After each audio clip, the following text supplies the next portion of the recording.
మా వలన పొందిన బోధన ప్రకారము కాక అక్రమముగా నడుచుకుని ప్రతి సహోదరుని యొద్ద నుండి తొలగిపోవాలని మన ప్రభు అయిన యేసుక్రీస్తు పేరట నీకు ఆజ్ఞాపించుచున్నాను అని చెప్పి 2 తెస్సలోనిక పత్రిక 3వ అధ్యాయము 6వ వచనంలో రాయబడి ఉన్నది.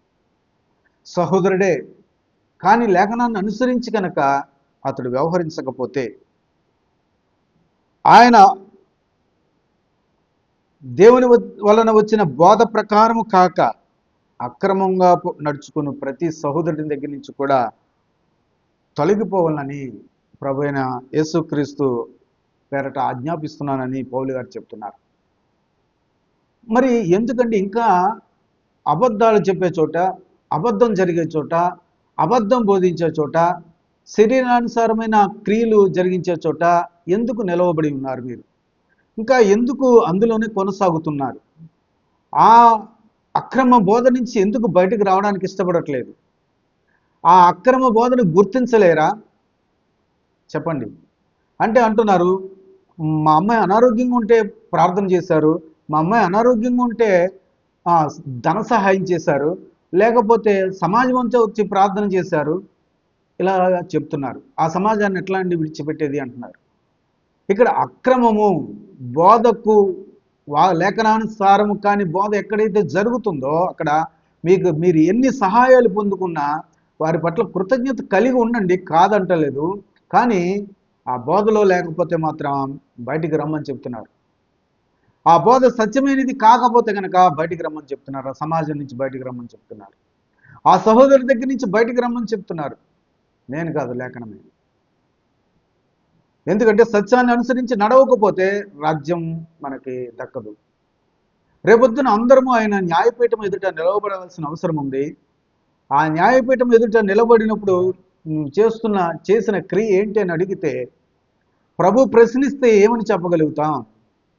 అప్పుడు మీకు సహాయం చేసిన సేవకులైనా, మీకు సహాయం చేసిన సహోదరులైనా, ఆర్థిక పరిస్థితుల్లో, ఆరోగ్య పరిస్థితుల్లో ఓదార్పును ఆదరణ ఇచ్చిన వారైనా మిమ్మల్ని కాపాడగలరా?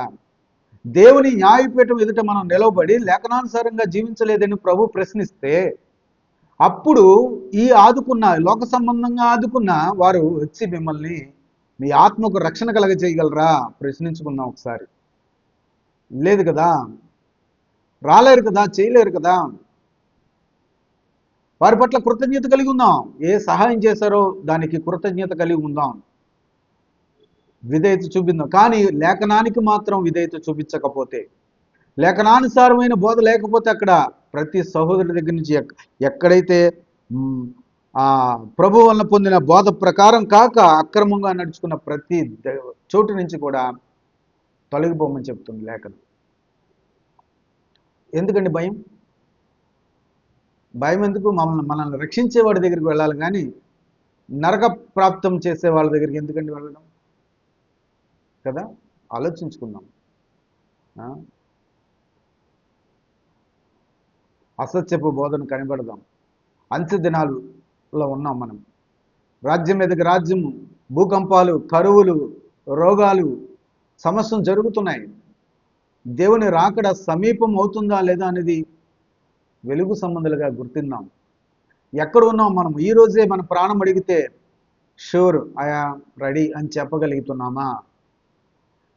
మరణాత అంటున్నారు చాలామంది. అంటే ప్రభువా రమ్ము అని చెప్పి, ప్రభువా రమ్ము అని చెప్పి పిలుస్తున్నారు. రెడీగా ఉన్నామా? ఆత్మలో సంసిద్ధత కలిగి ఉన్నామా? ఆత్మ సంబంధమైన క్రియలు చేస్తూ సంసిద్ధతలో ఉన్నామా? ప్రభువా రమ్మని చెబుతున్నారు. పలకరింపుగా మార్చేశారు ఆ మాటలు. వందనాలు చెప్పుకోవడం పోయి వారి వల్లే ఏదో ఒక మాల వేసుకున్నట్టుగా మరణాత అని చెప్తున్నారు. మరణాత అంటే అక్కడ అర్థం చెప్పారు పుట్టినోట్లో, ప్రభువు రమ్మని చెప్పి. ప్రభుని రమ్మని అంత సిద్ధపాటు మనకుందా? ప్రభుని రమ్ము అని చెప్పి, నన్ను తీసుకెళ్ళిపో అని చెప్పి సిద్ధపాటుతో పిలుస్తున్న పిలుపును పలకరింపుకు పెట్టారు. అర్థం ఉందా?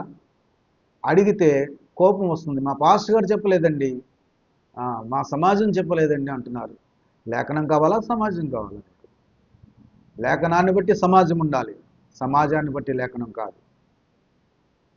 సమాజం లోకంలోకి వెళ్ళాలి, లోకం సమాజంలోకి తీసుకురాకండి దయచేసి.